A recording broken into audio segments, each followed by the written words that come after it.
Freedom Dube and Prince Mapena are about to do one of the most dangerous jobs on earth. They're known as zamas, illegal gold miners, trying to strike it rich in Johannesburg's treacherous abandoned gold mines. 500 metres underground, with no safety gear and do-it-yourself explosives. This is the hidden world of South Africa's illegal gold miners.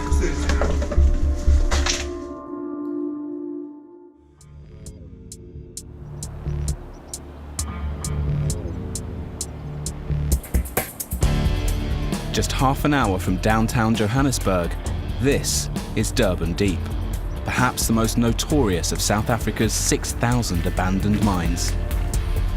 Having taken most of the gold, $20 billion worth, the company that ran the mine closed it down 12 years ago. But the faint hope that there's still some gold left has attracted around 5,000 people to move onto the land. Most illegal immigrants from neighbouring countries. I meet up with Freedom and Prince, who both came here from Zimbabwe. Yes. They've done it plenty of times before, but they still need a drink before going underground. Is the beers an essential part? Yeah, some of these scary places. So if you're not sober, at least you can see yourself passing that place without even fear. Wow. Yeah. You literally have to get drunk to go down here. Yeah. Freedom and Prince seem genuinely scared. They're only here because Zimbabwe has an 80% unemployment rate. I had one intention. I like to be someone in life, you see. Freedom has a partner and child here who depend on him. Prince is hoping to make enough money to go back to college. I was studying development studies in university. I wanted to work with NGOs. We have this impression that a young man who's comes from a good family, who sends him to school and university, he's not going to end up illegally gold mining in South Africa. That's not the career progression. That's how Zimbabwe's situation leads to this situation. Even so, making a living in Durban Deep is a risky business. Last year, 40 people died in South Africa's abandoned mines, and above ground, they're at the mercy of criminal gangs. We've been robbed several times. Really? Yes. When was the last time? Early last year, I think. What happened? We're getting out of the mine, carrying our stuff. They gunpointed us. God, sounds like a scary world. It's not as simple as just go down a hole and find gold. On top of that, the guys have to buy off the gangs that control all the mine entrances. When we are getting in, you pay 50 rand per head. Then when we are getting out, 100 rand. Really? Yeah. Danger outside, danger inside. So that's that one. The gangs won't let us film in the mines, so Freedom and Prince agree to film for us. Okay. Good luck, guys. Thank you. Take care. You call me when you come out, yeah? It's quite poignant, really, watching the guys go off there. They're so young and foolhardy. But the reality is that around here, miners die all the time underground. These guys have nothing to back them up. Prince films near the hole that leads into the mine.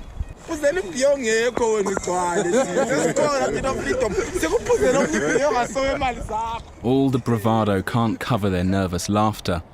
Off camera, they've already paid the gang that controls this territory. Now they're ready to go underground. The original mine entrance was blocked up years ago, so they get into the mine's tunnels through an illegally dug shaft.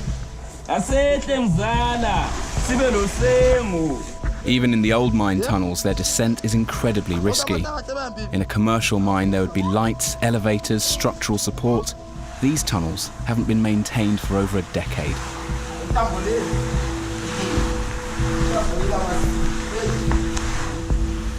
Now we don't balance the gas, no my pia, no my green. Give me bell. Then balance the gas and I'm the roof.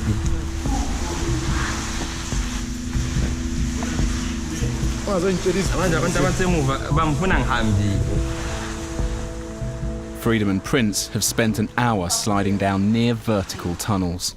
They're now 500 meters underground.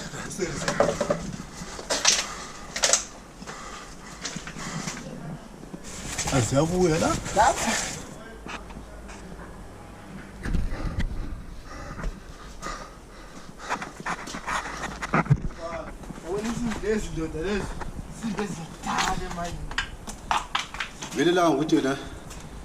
Zama still some there.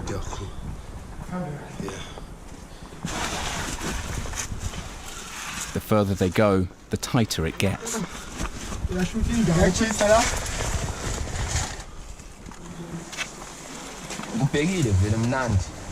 Yeah. After 4 hours of perilous descent, they stop for the night. The search for gold starts tomorrow.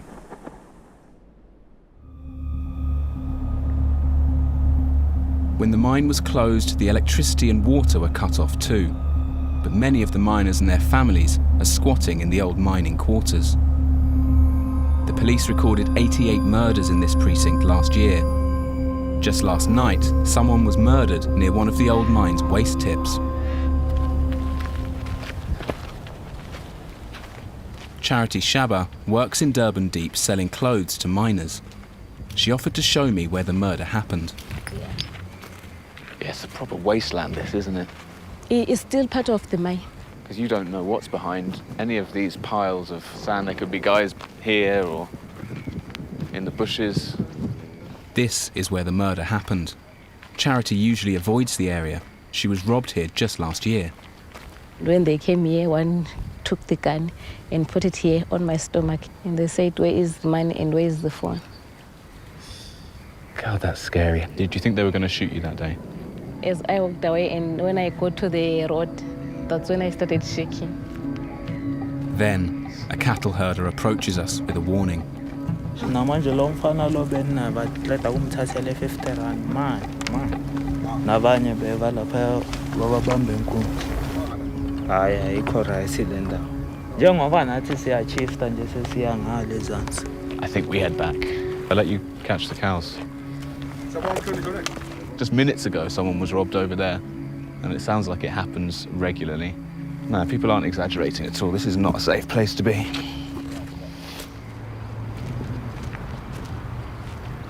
Later, Charity takes me to the place nearby where she used to live with her 3-year-old son, Emmanuel. This is my house, that's where I was staying. The house got burnt. My son was living with me.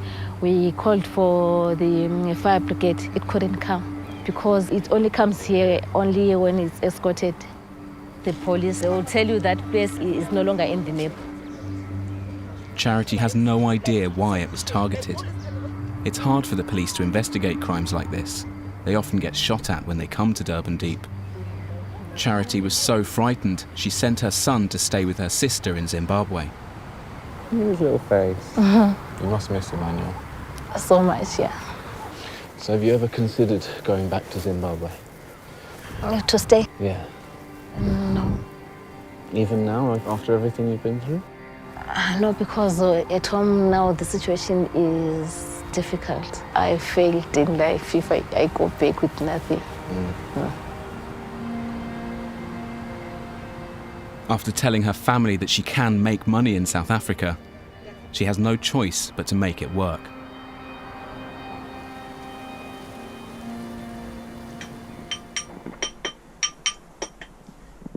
Back underground, it's 4 a.m. Freedom and Prince's hopes are pinned on what they find now.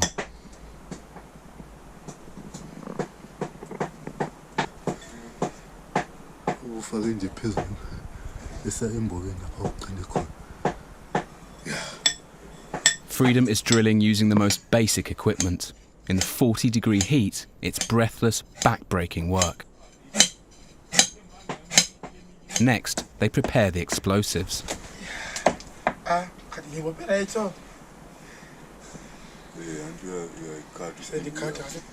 To double their chances, they halve the dynamite.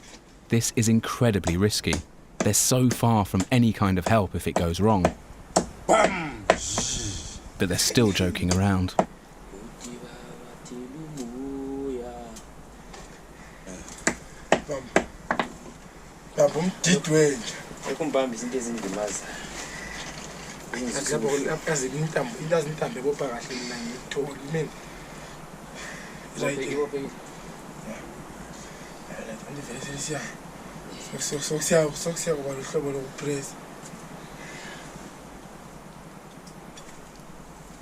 Freedom's friend Tabs inserts the explosives into the hole.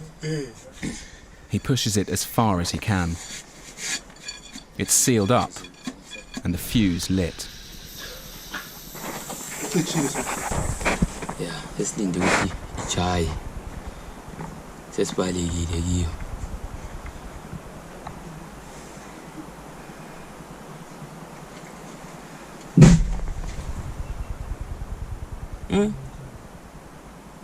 Izwakale ngawisanga lutani?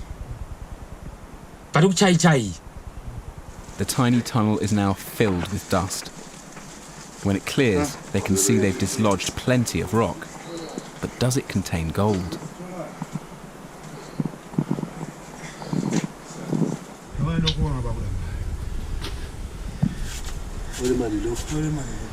Within this rock could be gold that changes the lives of Freedom and Prince. But they won't know for sure until they make it back to the surface.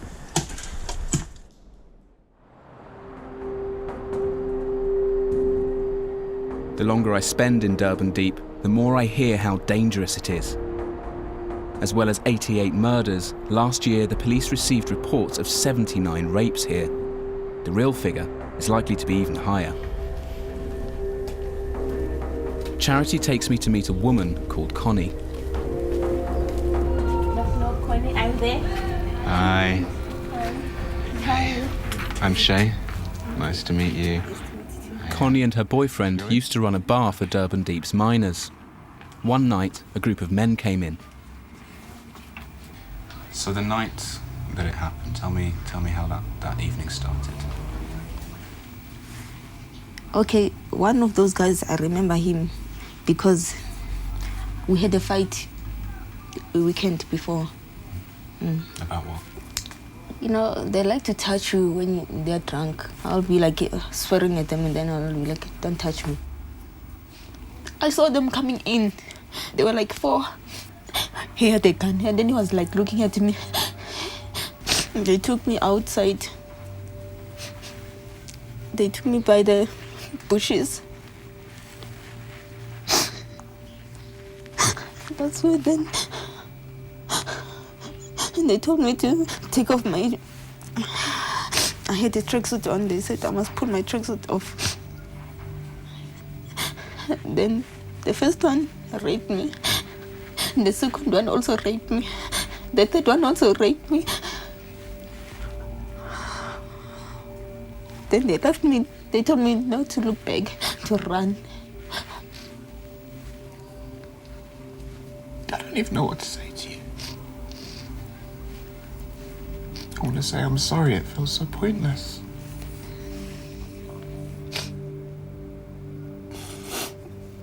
Now I'm having all these nightmares all over again. I can't take it out of my mind. You have flashbacks? Sometimes I just wake up at night, the same dreams, the same thing that happened.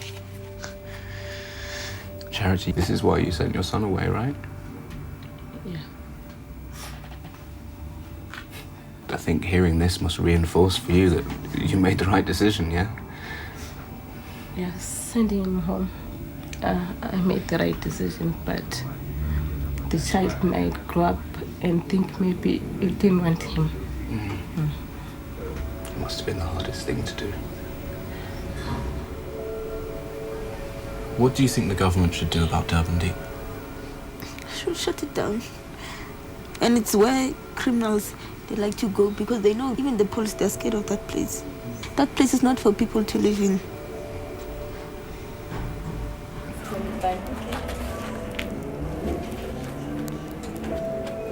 Connie, thank you very much for talking to us. Can I give you a hug? Thank you. Take care, okay?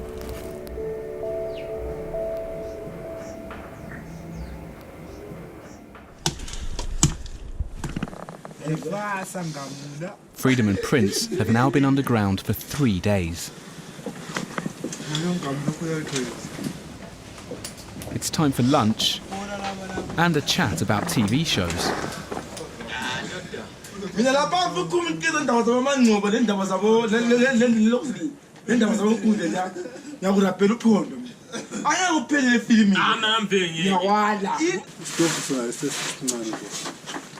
In their real-life drama, the guys are carefully bagging up the mined rocks, which they think might contain gold.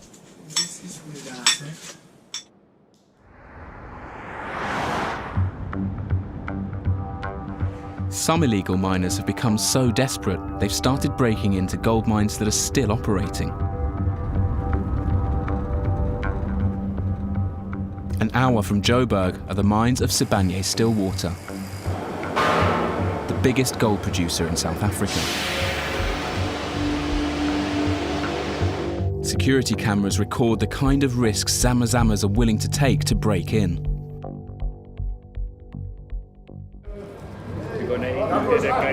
Okay, this is the cage. I'm joining an operation with the company's security team. Last year, they caught more than 1,000 illegal miners in these tunnels. You'll experience some pressure on your ears as we're going down. You'll be traveling at about 9 meters per second. Today, they're acting on a tip-off that there are zamas in one of the deepest parts of the mine, nearly 2.5 kilometers underground. Where are these guys going? These guys are the sweeping team. Okay. So they will come in from the top of the stope and then they will work their way down to us. Right. There's a pincer movement going on here where two teams have been dropped off about 1 kilometre above us.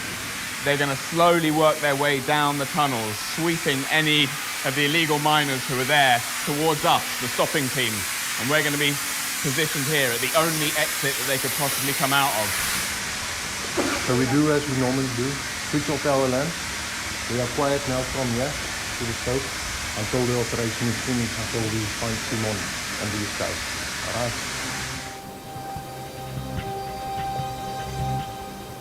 It's incredibly strange. We're sitting underground in pitch darkness.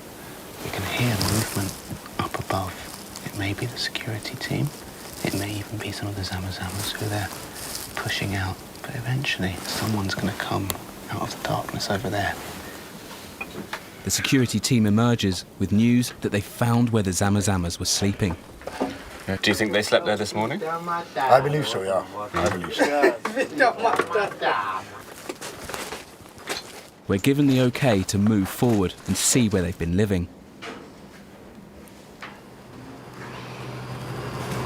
Now that I'm coming out of the mine, I'm starting to appreciate what Freedom and the guys do when they come down here. I mean, I was in a ventilated mine shaft, but the temperature still got up to 30, 32 degrees, whereas where he could be mining, it might be 40, up to 50 degrees. He doesn't have an oxygen supplying box on his waist. I can't get my head around the risks that he takes, and now that I've actually seen it, I'm even more in awe of him, frankly.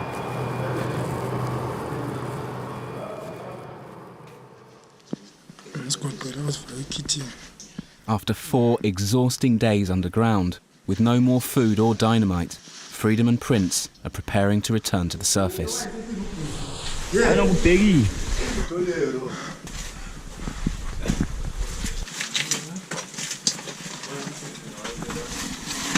Unlike the active mines, there's no lift to take them back up. And they have no idea if the rocks they're carrying actually contain any gold.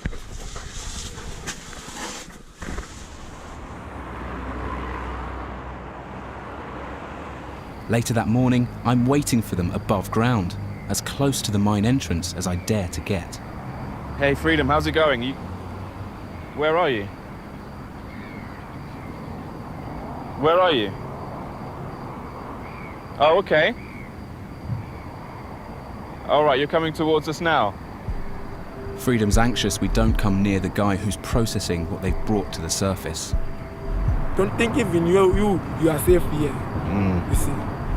So this place is not a good place for All right. Yeah. Well, listen, thanks for the warning. All right. You take care, yeah? Okay, let me go and party. I'll see you later. Okay. Basically, there are gangsters behind these bushes, and if they see me and a camera, they're likely to shoot at us. I almost didn't recognise Freedom then. He looks very scared. He's almost smaller in stature. And I'm starting to understand that around here, once you've actually got gold in your hands, that becomes a very sensitive and dangerous situation. I've got no choice but to follow his advice and get out as soon as I can. I'll have to wait till later to find out if their 4 days underground were worth it.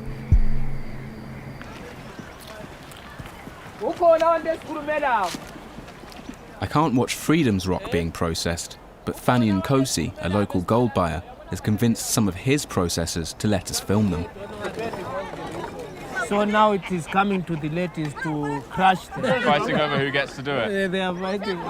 Check here. Here's gold. Yeah, I can see gold very in rich, there. you see. Yeah, I can see. Is this why everyone's so excited, wants to process this? Everyone involved in the process gets a cut of the profits, so any potential gold find could mean a lot to these women. So now we are losing another process there of mercury and catching of gold. Oh, are they doing it? Yeah. Okay, let's go and see. They spin the crushed rock with mercury, which amalgamates with the gold. But mercury is also highly toxic.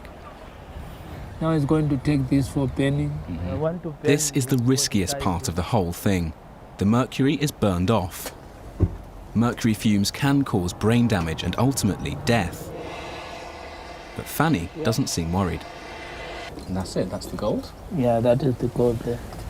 Now I'm going to put it on scale to see how many grams. So it is showing that it is 5 points. 0.5 grams. 0.5. All right. The amount of gold is minuscule. They've ended up with $25 worth of gold, I'm told, but it wouldn't be enough to make a piece of jewellery. Freedom and Prince's rocks would have been processed by now. I want to find out if they've struck gold. How did it go? It was good. Bad? It was promising from under the underground then. But when you come outside, sometimes it's promising then only to find out on the other side it's not good. Yeah. It's gut-wrenching to see them so deflated. They're now in debt, as they can't even pay back the loan they took out to buy supplies for the trip. Around here, the mines are finished. And what will you do? Will you move to another mining area? That's how it works. We don't have a choice. Yeah. Everybody here lives on the dream that you find some gold and everything will be all right, but I think it's becoming painfully obvious to them that that's just not going to happen. We all have an idea of what a gold rush looks like. But in Durban Deep, the hope and excitement are gone. Desperation and lawlessness have taken their place. Freedom and Prince are still chasing gold. 3 days after I left them, they went back underground. Charity is looking for a new place to live. Connie is hoping to enroll in university. And crime in Durban Deep continues.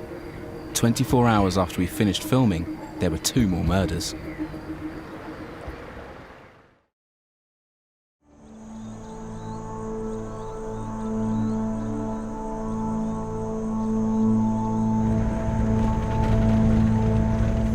This is the Lake Victoria region of northern Tanzania.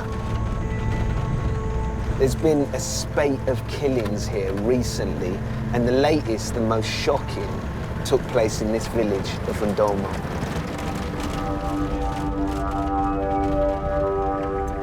Just 6 weeks ago, in one evening, 5 women were put on trial here, accused of being witches. There's an eerie silence about this village. It's actually quite chilling. It's a village that normally has over 2,000 people here. You'd expect to see loads of people, but most of them have fled.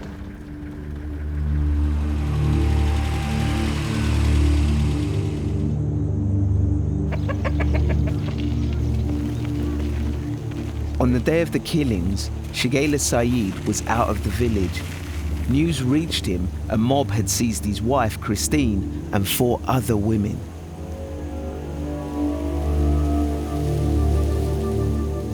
Do you know who the people were in this mob?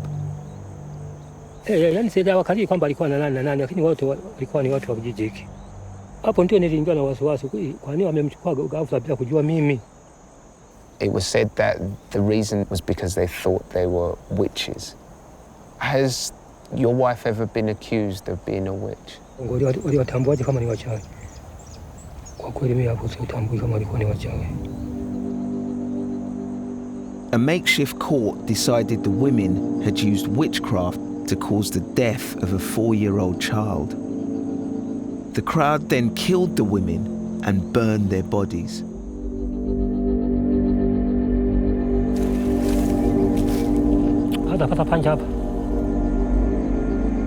This is where they were taken.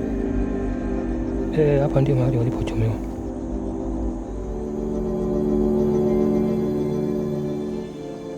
Kwa kweli pale nilikuwa sina kufikiria, nilikuwa nalia tu.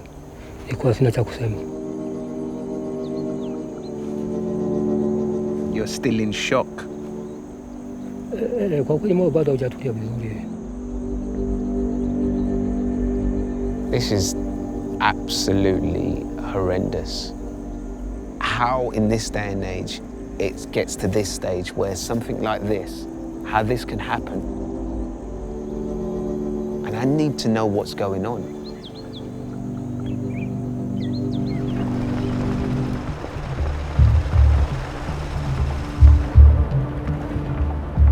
There's a witch hunt underway in Tanzania.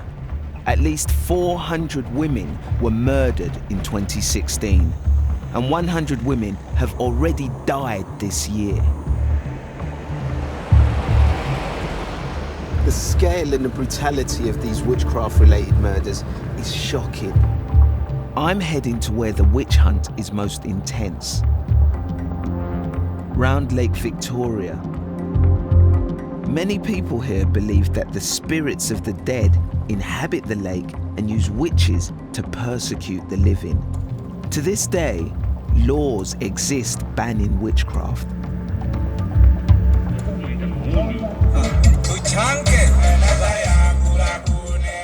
Just outside Tanzania's second city, Mwanza, I meet Dotto Mitakavu, a leading traditional healer or witch doctor. Every community has one.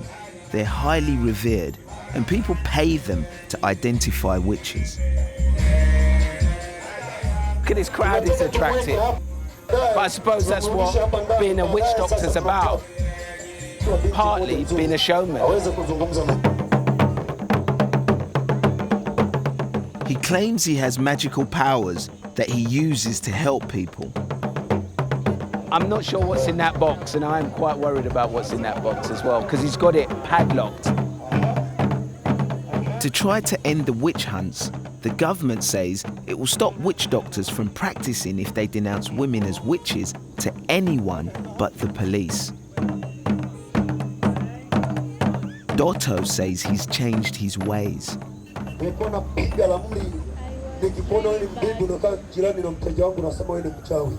Kwa hiyo mnakingana na ndugu zako wanakukataa. Umenisamehe? Samehe. Asante Biblia. Naomba mnisamehe sana. Na ninaomba msamaha sana kwa wale wanafamilia ambazo nilisababisha kusambaratika, nikasababisha maumivu makali katika roho zenu wakati napiga lamuri, nikawachonganisha, nikawasemea uchawi. Mnisamehe kabisa, lakini nina imani mshanisamehe na tuko pamoja, na huwa siachi kuomba msamaha kila wakati. I head to Dotto's home. Now he's stopped identifying witches, Dotto says he makes his money from selling herbal remedies. It's like a chemist. You're a businessman. I want to know when he stopped accusing people of witchcraft. When was the last time you identified a witch? What has happened to the people who you have identified as witches? Kwamba watu waliwachukia wakawatenga, kwa hiyo wakawa hawako pamoja nao. Wanachukuliwa kwamba ni kikundi cha watu wabaya kwa sababu wanaharibu. Ukimchukiza akikasirika anaweza kukuua, anaweza kukuuguza, anaweza kukuwekea kitu chochote ukapata tajari hata nini. Pengine wewe ni una biashara labda ya duka akachukua. The truth is, he still believes in witches. Just can't help but think, how is it going to be possible for him and other people in this area to maintain their beliefs in witchcraft and the supernatural and not have the same horrible consequences that they've had in the past?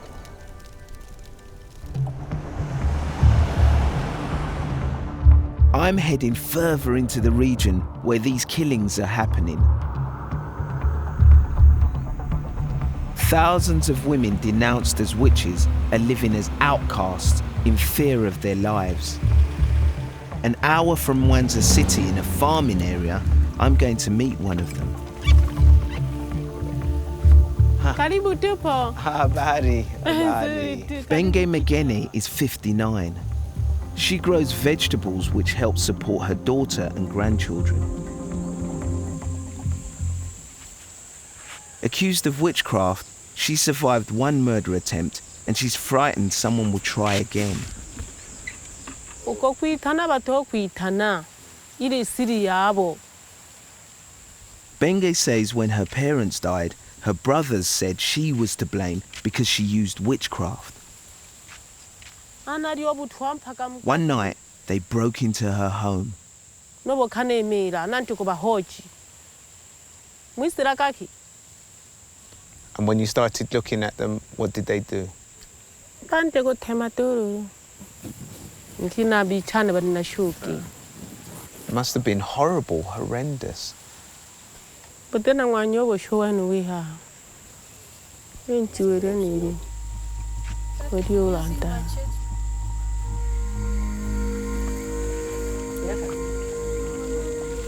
Benge only survived because her daughter got her to hospital where she needed 2 months of operations. Sababu kuikasha hana to hayakaketa nari kasha na shutukire. And what about your husband? Where is your husband? Nkwaga pejwa mapanga. Bisa kuntorabo masikini bisa kuniboraka. Ona to manakane because ra kuniborakira. Benge's brothers deny all her allegations. She can't shake off the accusation of witchcraft. Her house is falling apart, but no one will help her repair it because they think she's a witch. I am still baffled and just wondering, how can the fear of the supernatural and of witches, be so powerful and have such a hold on these villagers that it makes them want to destroy their own families and hack them to death?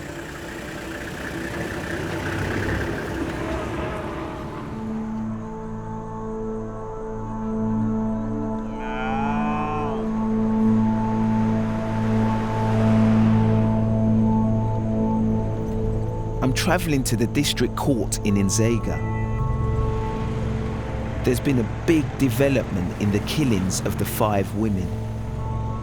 The police have charged 32 people with murder, and today they're due in court.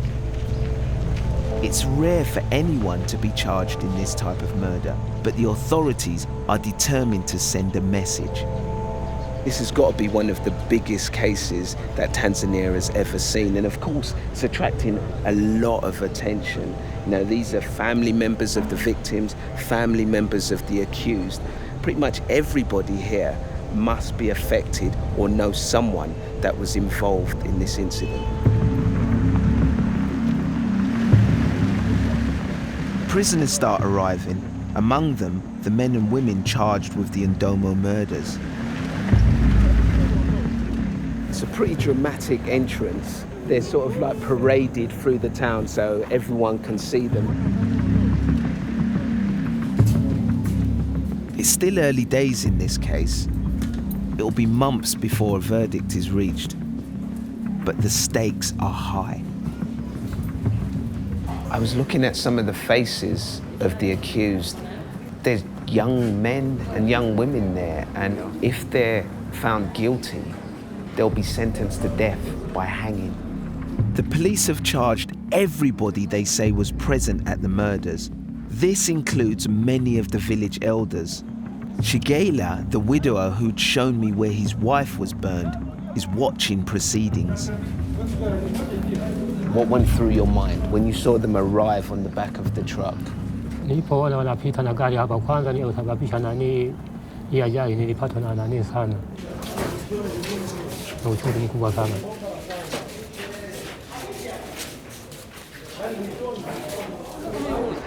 Shigela's own brother is one of the accused.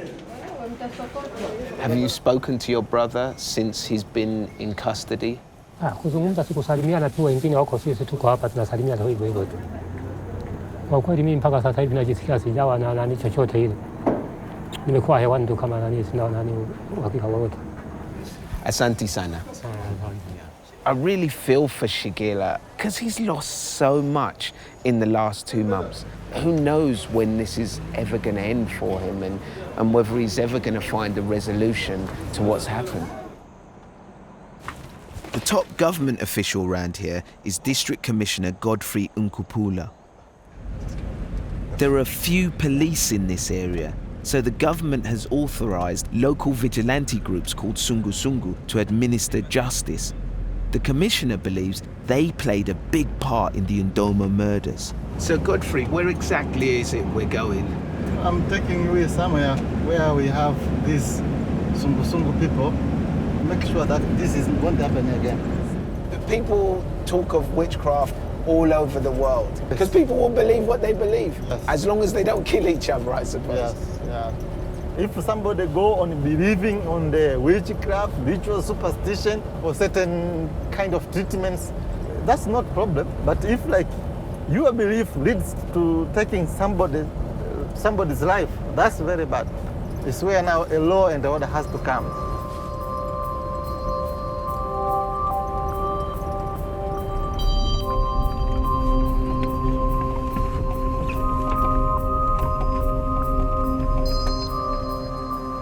Godfrey is visiting every village, telling the Sungu Sungu vigilantes that they don't have the right to kill women they believe are witches. All of these people here are part of the Sungu Sungu and their job is to police this community. The district commissioner has got 2 loudspeakers because he really wants to make sure that his message is heard. Kwa hiyo katika ratiba zangu za Sungu Sungu na hasa hii kama kata inkiliziwa na vijiji vingine sina shida na nyinyi. Tukio lile lilikuwa ni tukio baya. Na nataka mpate picha hiyo hiyo. Naonyesha sasa hivi nimechukia. Natamani hata nyinyi mchukie kwa sababu mnafahamu. The problem for the district commissioner is that in most villages, because there are so few police, the Sungu Sungu are the only law there is. Don't you think it would be better if there was just one police force, so the people in the villages have one layer of authority? We have 500,000 people here in the district. Just think how many police forces you can have so as to protect all the people. It is actually, and the police force normally are paid, and you have like to pay them, have them salaries. This is going to be very much expensive.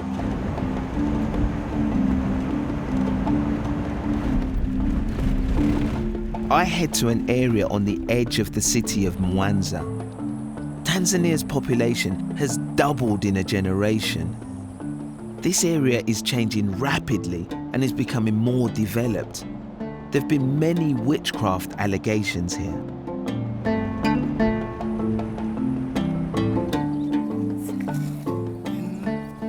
Habari. Welcome to Nyangomangu. Godriver Kadala is the secretary of this group.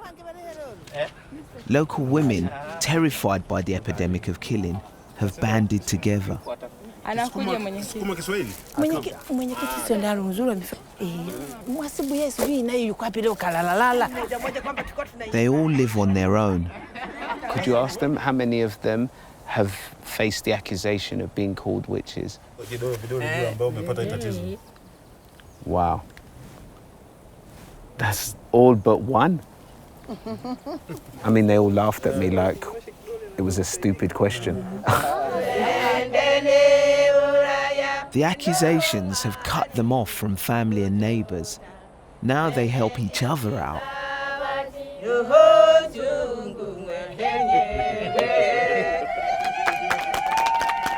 Sababu tu siku ya kukaa kwenye kikundi tunabadilishana mawazo, ni hivyo hivyo, mwisho tutasonga mbele. Mtarudi utoto.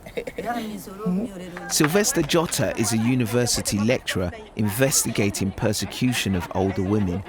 He encouraged them to start this group. These women are here to help each other economically, socially. So if somebody was to make an accusation that one of them was a witch now, what would happen? The rest of the group will join together against such kind of accusation. It's so good to see, you know, these women have been through so much and yet they can be here and smile because of the support they get from each other. Thank you.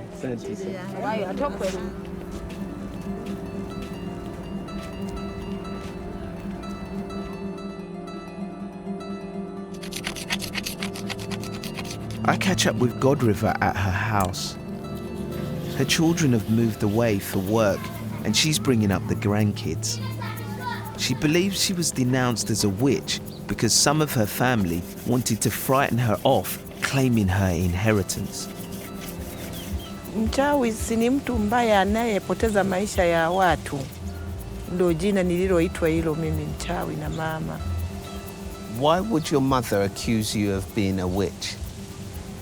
Marehemu baba pale amefariki akaacha mashamba eka kama 40 hivi. Ni kwamba wanikatisha tamaa mimi nisidai haki ya wazazi. So this is the land that's caused all the conflict between Godriver's family. It's a vast bit of land actually for a village like this, and yeah, it must be worth a lot of money.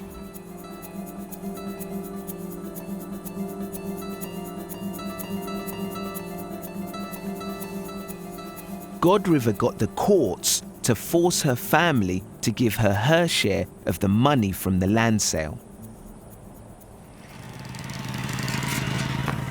The village leader is Anton Kalongo. He thinks saying someone's a witch is often about scaring them into giving up land, and that one of Godriver's brothers, who's now dead, was behind what happened to her. Kaka alikuwa nadhani kuwa, unajua kaka waliuza eneo, walivyouza eneo naye akadai kuwa nataka naye apate haki yake. Lakini sasa nini kinachopelekea alipodai dada ikaonekana kuwa yeye ni aje, wakamtamkia kwa wewe ni mchawi. Ardhi kwanza pale mwanzoni haikuwa na thamani. Hapa katikati imekuwa na thamani. Ilipokuja ardhi kuwa na thamani, matatizo mengi kama ilikuwa ni tatizo la. The rift between Godriver and her mother has lasted over 10 years, even though they live just 100 meters apart. Sylvester and Anton say I can meet Godriver's mother, Margaret. Step ahead. I can see the mother. I can see her. She looks so much like Godriver. It's the spitting image. But she won't talk about the family dispute.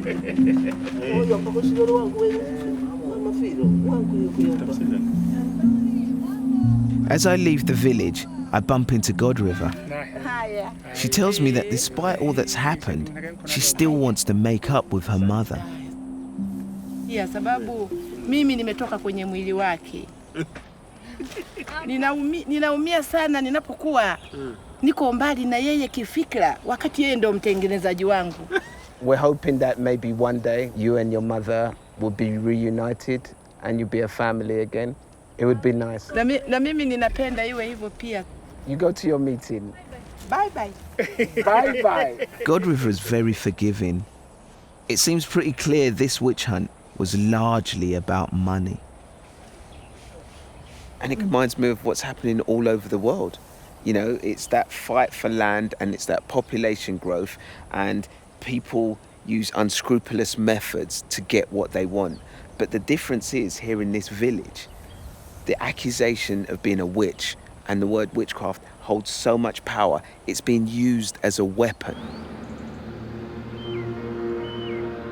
I head back to see Benge, who lives in fear of another attack. The last time I was here, she told me that she needed a new roof, and after being accused of being a witch, none of the other villagers would help her. Well, a local NGO called Maparethe have offered to build her a totally new roof, and I know she's loving it though, she's very happy. Plenty of Tanzanians are appalled by the persecution of older women and are trying to help them. These guys are community workers and builders from the nearby town of Magu. They've given up their Sunday afternoon to repair Benge's house. New roof? What do you think?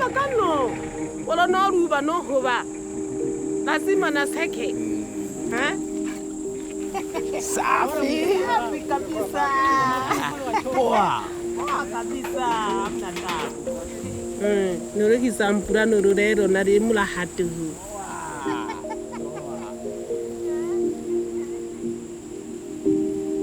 But right now, across Tanzania, thousands of women still live in fear.